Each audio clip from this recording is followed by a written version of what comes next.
Hay momentos en la vida en los que el suelo simplemente desaparece bajo tus pies. Para mí, ese momento llegó un martes por la tarde, mientras mi madre estaba conectada a un respirador en la unidad de cuidados intensivos. Llevaba 4 días sin dormir bien. 4 días yendo del hospital a mi apartamento, del apartamento al hospital, intentando mantener algo parecido a la normalidad mientras mi mundo se caía a pedazos. Mi madre había sufrido un derrame cerebral masivo. Los médicos no prometían nada. Yo era hija única. No había nadie más. Esa mañana, después de pasar la noche en una silla incómoda junto a su cama, me armé de valor y escribí un correo a mi jefe, Richard. Le expliqué la situación. Le dije que necesitaba 2 semanas para poder trabajar desde casa, desde el hospital si era necesario. Tenía mi laptop. Tenía conexión. Podía seguir monitoreando todo, respondiendo emergencias, manteniendo los sistemas funcionando. Solo necesitaba no tener que estar físicamente en la oficina mientras mi madre luchaba por su vida. Envié el correo a las 9 de la mañana. A las 11:30, recibí una respuesta: ven a mi oficina a las 3 de la tarde. Nada más. Ni un espero que tu madre esté bien. Ni un lo siento mucho. Solo esa línea fría, cortante. Antes de continuar, si estás aquí es porque te gustan las historias donde las acciones tienen consecuencias reales. Suscríbete ahora y activa la campanita para no perderte ninguna historia como esta. Tuve que pedirle a una enfermera que vigilara a mi madre. Conduje los 40 minutos hasta la oficina con un nudo en el estómago. Algo no estaba bien. Lo sentía en cada fibra de mi cuerpo. Cuando llegué, Richard no estaba solo. Stephanie de Recursos Humanos estaba sentada en su oficina, con una carpeta manila en las manos y esa expresión que todos conocemos, esa máscara de falsa empatía que usan cuando están a punto de destrozarte la vida. Siéntate, por favor, me dijo Richard, sin mirarme a los ojos. Me senté. Mis manos temblaban. Mira, esto no es fácil para ninguno de nosotros, comenzó Stephanie, abriendo la carpeta. Pero hemos estado evaluando el rendimiento de todos los departamentos y, bueno, hemos notado algunas deficiencias. Se me heló la sangre. ¿Deficiencias? Repetí, mi voz apenas un susurro. Richard carraspeó. Tu rendimiento en los últimos meses ha estado por debajo de lo esperado. Has llegado tarde varias veces, te has ido temprano, y hay una falta general de presencia. Sentí como si me hubieran golpeado en el pecho. Mi madre está en la UCI. Llegué tarde 3 veces el mes pasado porque estaba en el hospital. Y me fui temprano 2 veces, también por lo mismo. Avisé cada vez. Respondí correos desde mi teléfono a medianoche. Arreglé ese problema crítico del servidor el sábado pasado desde mi casa. Entendemos que tienes asuntos personales, continuó Stephanie, con esa voz ensayada. Pero la empresa necesita contar con empleados que puedan comprometerse completamente. Y dado que ahora estás pidiendo trabajar remoto por tiempo indefinido. 2 semanas, la interrumpí. Pedí 2 semanas. Hemos decidido que lo mejor para todas las partes es terminar esta relación laboral. Efectivo inmediatamente. El silencio que siguió fue ensordecedor. Miré a Richard. Él seguía sin mirarme. Miraba un punto en la pared, detrás de mi cabeza. Me están despidiendo. Las palabras salieron de mi boca como si fueran de otra persona. ¿Ahora? ¿Mientras mi madre está literalmente luchando por su vida? Aquí está tu paquete de separación, dijo Stephanie, deslizando unos papeles sobre el escritorio. 2 semanas de pago. Y por supuesto, tu último cheque incluirá los días de vacaciones acumuladas. No lloré. No grité. Creo que estaba en shock.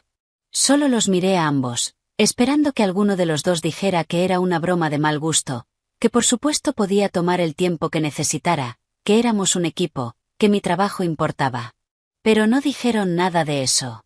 Necesitamos tu credencial, tu laptop de la empresa y las llaves de acceso, añadió Stephanie. Seguridad te acompañará a tu escritorio para recoger tus cosas personales. Y así fue.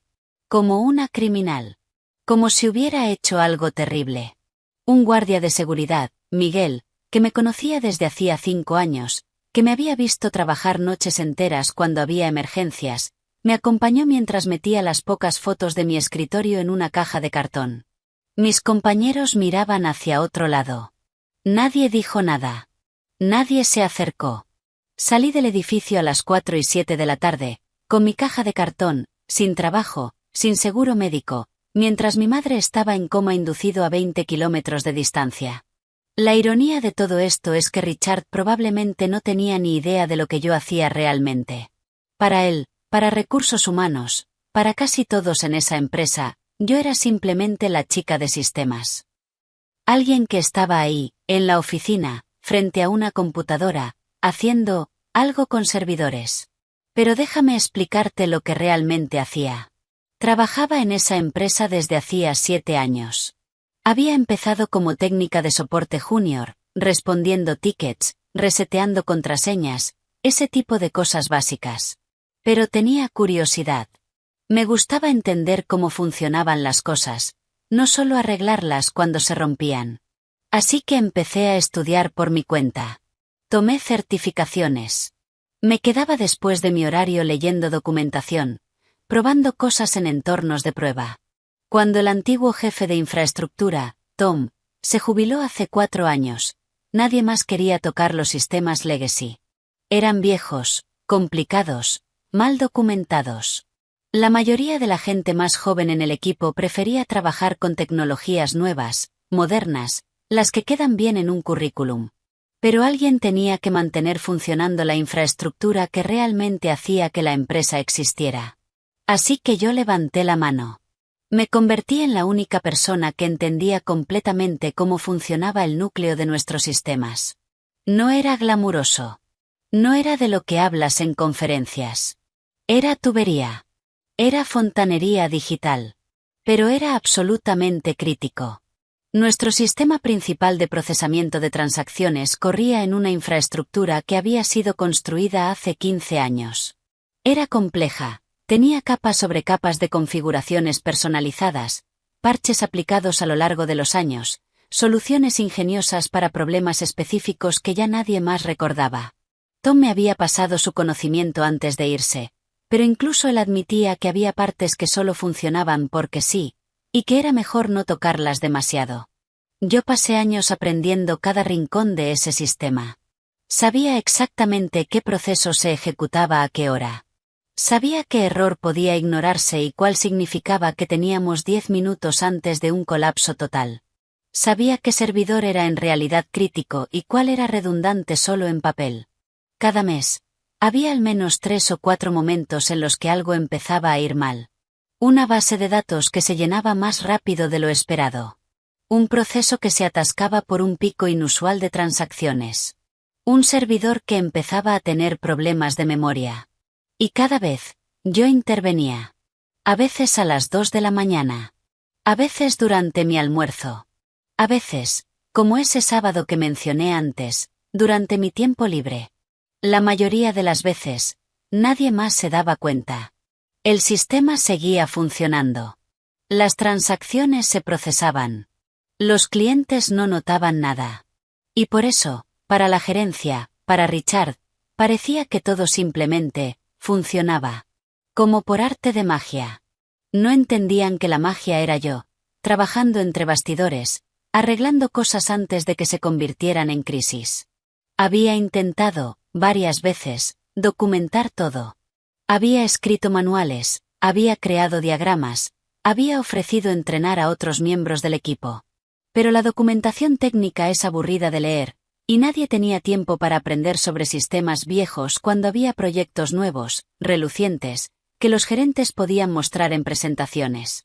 Así que todo ese conocimiento estaba en mi cabeza. Y ahora, ya no estaba en la empresa. Mientras conducía de vuelta al hospital esa tarde, con mi caja de cartón en el asiento trasero, pensaba en todo esto. Pensaba en las noches que había pasado despierta, solucionando problemas. Pensaba en las veces que había cancelado planes porque había una emergencia.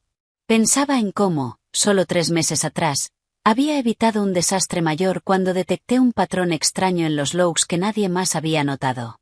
y me habían despedido por bajo rendimiento. Por primera vez en horas, sentí algo además del shock. Sentí rabia. Una rabia fría, quieta, que se asentó en mi pecho como una piedra. Llegué al hospital justo cuando los médicos estaban terminando su ronda. Mi madre seguía estable, me dijeron. No mejor, pero tampoco peor. En su estado, eso contaba como buena noticia. Me senté junto a su cama, tomé su mano fría, y por fin me permití llorar. No lloré por el trabajo. Lloré por todo. Por ella, por mí, por la injusticia absoluta de todo. Por el hecho de que había dedicado 7 años de mi vida a una empresa que me había descartado en el peor momento posible, sin una pizca de humanidad. Mi teléfono vibró. Era un mensaje de texto de un número que no reconocí de inmediato. Luego vi el nombre. Jake, uno de los desarrolladores más jóvenes del equipo. Acabo de enterarme. Lo siento mucho. Es una mierda. Si necesitas referencias o algo, cuenta conmigo. Otros mensajes empezaron a llegar. De Linda en contabilidad. De Marcus en ventas. De Priya, que había sido mi mentora cuando empecé. Todos expresando shock, solidaridad, ofreciendo ayuda. Pero ninguno de ellos podía cambiar lo que había pasado. Pasé esa noche en el hospital. Y la siguiente. Los días se convirtieron en una nebulosa de conversaciones con médicos, firmar papeles, esperar. Mi teléfono seguía en mi bolsa. Lo revisaba solo para ver actualizaciones sobre mi madre o mensajes de amigos. Fue el jueves por la noche cuando empezó. Primero fue una llamada perdida. Número desconocido. Luego otra. Y otra. Mensajes de voz. Mensajes de texto. Correos electrónicos a mi cuenta personal. Todos de la empresa. De Rigger. De Stephanie. Del director de tecnología. Incluso del director general. No los abrí. No escuché los mensajes. Solo miré la pantalla mientras los números aumentaban. Una llamada. 5 llamadas. 10 llamadas. Una enfermera se acercó. ¿Todo bien? Su teléfono no para de sonar. Sí, dije, y lo apagué. No les debía nada. Me habían dejado claro que no era importante, que era prescindible, que mi lealtad y años de trabajo no significaban nada frente a su conveniencia. Ahora ellos querían algo de mí. Y por primera vez en mi vida profesional, elegí no estar disponible. Mi amiga Rachel vino a visitarme al hospital el viernes por la mañana. Trajo café y abrazos. Se sentó conmigo mientras le contaba todo. Déjame adivinar, dijo después de escuchar la historia completa. Algo se rompió. Supongo, dije. No he mirado. Mira, me instó. Solo para saber. Encendí el teléfono.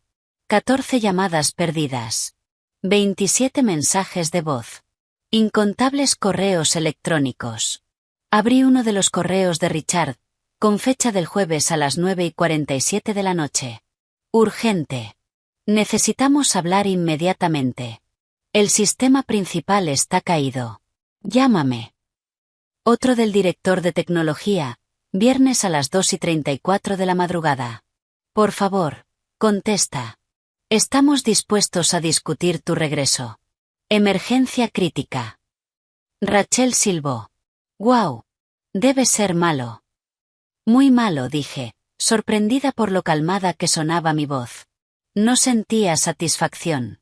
No sentía venganza. Solo sentía vacío. Y algo parecido a la paz. Había pasado 7 años siendo la persona a la que todos llamaban cuando las cosas iban mal.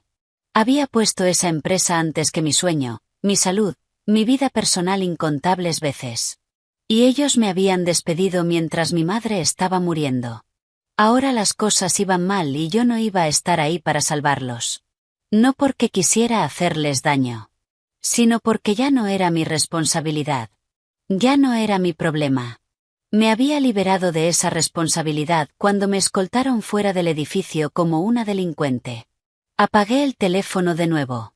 No fue hasta varios días después que me enteré de la magnitud completa de lo que había pasado. Mi madre finalmente despertó del coma el domingo. Fue un milagro. Los médicos dijeron que su recuperación iba a ser larga, que habría terapia, rehabilitación, pero que iba a vivir. Lloré de alivio, de agotamiento, de gratitud pura. El lunes, con mi madre estable y durmiendo, finalmente miré mi teléfono. Las llamadas habían continuado hasta el sábado y luego se habían detenido abruptamente. En su lugar, había un correo del departamento legal de la empresa. Un tono completamente diferente. Formal. Distante. Confirmando los términos de mi despido y recordándome mis obligaciones bajo el acuerdo de confidencialidad. Pero fue Jaque quien me contó la historia real. Nos encontramos para café el martes. Se veía terrible, como si no hubiera dormido en días. Fue un desastre absoluto, me dijo. El peor que he visto en mi carrera, y solo llevo 3 años en esto. Al parecer, el colapso había comenzado el jueves alrededor de las 3 de la tarde. 6 horas después de que me despidieran. Uno de los procesos principales había empezado a fallar. Normalmente, yo habría detectado las señales de advertencia horas antes, habría hecho unos ajustes, y nadie más se habría enterado. Pero yo no estaba ahí. Para cuando el sistema de monitoreo generó una alerta, ya era demasiado tarde. El proceso había fallado completamente, y había arrastrado consigo otros procesos dependientes. En cascada. Uno tras otro. El equipo de tecnología entró en pánico. Intentaron reiniciar los servicios. Eso solo empeoró las cosas. Intentaron volver a una copia de seguridad. No sabían cuál era la configuración correcta. Cada cosa que intentaban creaba nuevos problemas. Richard nos tenía a todos gritando soluciones, contó Jaque. Llamó a consultores externos. Nadie entendía la arquitectura. Los documentos que encontramos estaban desactualizados o incompletos. ¿Y tú? Tú no contestabas. Me despidieron, dije en voz baja. Mientras mi madre estaba en la UCI. Jaque asintió, avergonzado. Lo sé. Todos lo sabemos ahora. Fue una estupidez monumental. Pero en ese momento, Richard estaba furioso de que no contestaras. Decía que eras poco profesional, que estabas saboteando a la empresa. Sentí una punzada de rabia. ¿Saboteando? Después de que me echaron. Ya lo sé. Es ridículo. Pero él estaba desesperado. El sistema estuvo caído casi 16 horas en total. 16 horas. Procesamos millones en transacciones cada día. Clientes sin poder acceder a sus cuentas. Ventas detenidas. Socios corporativos llamando, amenazando con cancelar contratos. Jaque hizo una pausa, tomó un sorbo de su café. Hubo una reunión de emergencia con la junta directiva el viernes por la mañana. Alguien calculó las pérdidas. Entre ingresos no procesados, penalizaciones contractuales y daño a la reputación, la estimación conservadora era $890.000 por hora. Se me cortó la respiración. Casi $1.000.000 por hora. Sí. Durante 16 horas. Haz las cuentas. Más de $14 millones. Por despedirme para ahorrarse mi salario. ¿Cómo lo solucionaron finalmente? Contrataron a una firma de consultoría de emergencia. Les costó una fortuna. Trajeron a 3 especialistas que trabajaron día y noche todo el fin de semana. Tuvieron que reconstruir partes del sistema desde cero porque nadie sabía exactamente cómo estaban configuradas. Eventualmente, lo pusieron en marcha el sábado por la noche, pero es un parche. Todos sabemos que es inestable. ¿Y Richard? Jaque sonrió con amargura. Despedido. Él y Stephanie. El lunes por la mañana. El director general asumió responsabilidad personal. Fue brutal. Al parecer, la Junta preguntó específicamente por qué habían despedido a su única especialista en infraestructura crítica sin siquiera tener una transición planificada. No sentí satisfacción. Solo un profundo cansancio. Toda esa destrucción. Todo ese caos. Todo evitable. Hay más, continuó Jaque. varios clientes grandes y cancelaron sus contratos. La empresa está en modo de control de daños completo. ¿Y? Hizo una pausa. Recibí una oferta de otra compañía. Mejor pago, mejor cultura. Me voy en 2 semanas. No soy el único. Priya también se va. Marcus está en entrevistas. La gente vio cómo te trataron y sacó conclusiones sobre qué tipo de empresa es realmente. A veces, pensé, la venganza no es algo que haces. Es algo que sucede naturalmente cuando las personas enfrentan las consecuencias de sus propias decisiones. Un mes después del despido, recibí un correo electrónico oficial de la empresa. No era de Richard ni de Stephanie, porque ya no trabajaban ahí. Era del nuevo director de operaciones. Era una disculpa. Formal, legal, cuidadosamente redactada para no admitir responsabilidad directa, pero una disculpa al fin. Reconocían que mi despido había sido mal manejado y que lamentaban las circunstancias. Me ofrecían reinstalarme con un aumento del 30%, título de directora, y un paquete de beneficios mejorado. Leí el correo 2 veces. Luego lo cerré. Ya había aceptado otra oferta. Una empresa más pequeña, más joven, con mejor cultura. Me habían contactado a través de LinkedIn 2 semanas después del incidente, después de que la historia del colapso de sistemas de mi antigua empresa corriera por los círculos de tecnología. Al parecer, varios exempleados habían dejado reseñas honestas online, mencionando lo que me había pasado. Mi nueva jefa, Karen, había sido directa en la entrevista. Escuchamos lo que pasó. Que quede claro. Aquí valoramos a nuestra gente. La vida pasa. Las emergencias familiares pasan. Trabajamos juntos para superarlas. Y nunca, nunca, castigaríamos a alguien por cuidar de su familia. Empezaría en 2 semanas, con un salario más alto que el que me habían ofrecido para volver, trabajo remoto flexible, y un equipo que realmente apreciaba la mentoría y la documentación de conocimientos. Respondí al correo de la antigua empresa con 3 líneas. Gracias por la oferta. He aceptado una posición en otro lugar. Les deseo lo mejor. No mencioné las noches sin dormir. No mencioné la humillación de ser escoltada por seguridad. No mencioné las 14 llamadas perdidas mientras sostenía la mano de mi madre. No había necesidad. Ya lo sabían. Mi madre salió del hospital en abril, 3 meses después del derrame. Todavía tenía problemas para caminar y su memoria tenía lagunas, pero estaba viva y mejorando cada día. La mudé a un apartamento cerca del mío. Contraté a una enfermera de medio tiempo con el bono de firma de mi nuevo trabajo. Los fines de semana, cocinábamos juntas. Ella se sentaba en la cocina, dándome instrucciones para las recetas que había hecho durante toda mi infancia. Su voz era más lenta ahora, a veces buscaba las palabras, pero estaba ahí. Estaba viva. Un sábado por la tarde, mientras hacíamos tamales, me preguntó sobre el trabajo. ¿Estás feliz ahí, mija? Lo pensé. Sí, mamá. Lo estoy. Es diferente. Mejor. ¿Te tratan bien? Me tratan bien. Asintió, satisfecha, y volvió a enseñarme cómo doblar las hojas correctamente. No le conté toda la historia. No había necesidad de preocuparla con los detalles de lo que había pasado durante sus semanas en el hospital. Solo sabía que había cambiado de trabajo, que las cosas habían funcionado bien. Pero a veces, cuando estaba sola, pensaba en todo eso. En Richard y Stephanie, despedidos. En la empresa, todavía tratando de recuperarse de las pérdidas. En los sistemas que habían tardado semanas en estabilizar completamente. Y pensaba en mí, en esa caja de cartón, caminando fuera del edificio. En las 14 llamadas que no contesté. En la decisión de simplemente dejarlo ir. No había sido venganza. No realmente. No había planeado nada. No había saboteado nada.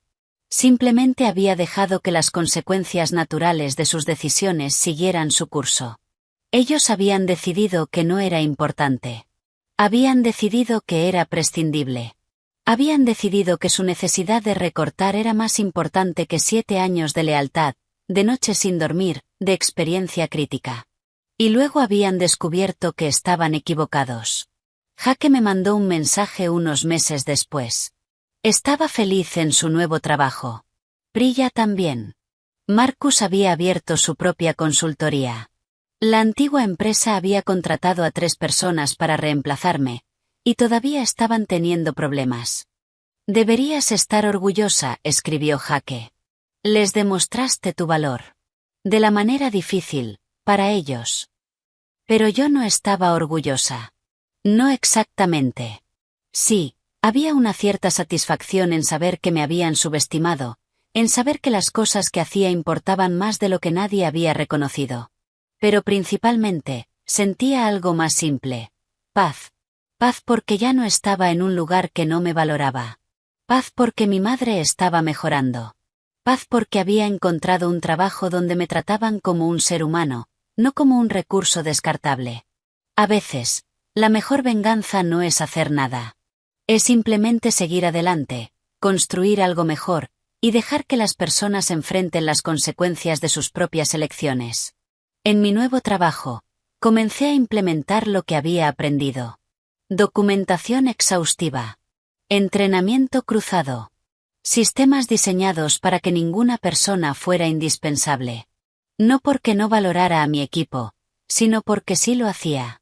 Porque entendía, más profundamente que nunca, que todos somos humanos. Todos tenemos emergencias. Todos tenemos vidas fuera del trabajo. Todos merecemos trabajar en lugares que reconozcan eso. Y si una empresa no puede sobrevivir sin una sola persona, el problema no es esa persona. El problema es la empresa. Construí un equipo donde la gente podía tomarse tiempo cuando lo necesitaba. Donde compartíamos conocimiento. Donde nos cubríamos unos a otros. No por obligación, sino porque nos importábamos. 6 meses después de empezar, mi jefa Karen me llamó a su oficina. Me asusté por un segundo, un flashback a ese día en la oficina de Richard. Pero Karen estaba sonriendo. Quería informarte antes del anuncio oficial. Te estamos promoviendo a directora senior. Tu equipo ha superado todas las métricas. 0 tiempo de inactividad en 6 meses. Es impresionante. Es el equipo, dije. No soy solo yo. Exactamente, respondió Karen. Construiste un equipo real. Ese es el punto. Esa noche, llamé a mi madre para contarle. Su voz era más fuerte ahora, más clara. Estoy orgullosa de ti, mija, dijo. No por el ascenso, aunque eso es maravilloso. Estoy orgullosa de cómo manejaste todo. Con dignidad. Y ahí estaba. Dignidad. Eso era lo que había preservado al no contestar esas llamadas, al no ceder al pánico de ellos, al no permitir que me trataran como descartable y luego como indispensable según su conveniencia. Dignidad al saber mi valor, incluso cuando otros no lo veían. Dignidad al elegir mi familia sobre un trabajo que no me elegía a mí. Dignidad al seguir adelante en lugar de quedarme atrapada en la rabia y el resentimiento.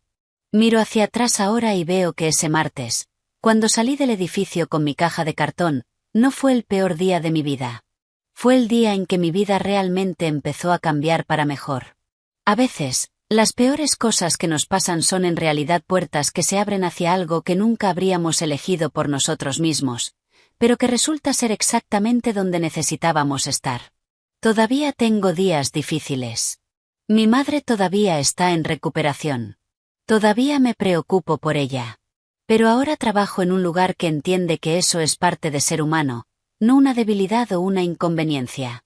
Y cuando pienso en Richard, en Stephanie, en ese edificio y esos sistemas que ya no son mi problema, no siento rabia. No siento satisfacción maliciosa. Solo siento gratitud. Gratitud porque me obligaron a salir de un lugar que nunca me habría valorado lo suficiente. Gratitud porque me mostraron exactamente qué tipo de liderazgo nunca quiero ejercer.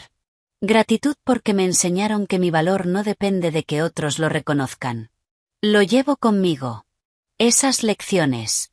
Y las uso para construir algo mejor. Para mí, para mi equipo, para las personas que dependen de nosotros. Porque al final, Eso es lo que realmente importa. No cuánto daño podamos causar cuando nos vamos, sino que construimos mientras estamos aquí. Y yo estoy construyendo algo bueno. Si esta historia resonó contigo, dale like, suscríbete y compártela con alguien que necesite escucharla. Todos hemos estado en lugares donde no nos valoraron. Déjame un comentario. ¿Alguna vez te infravaloraron en un trabajo? ¿Qué pasó después? Tu historia también importa.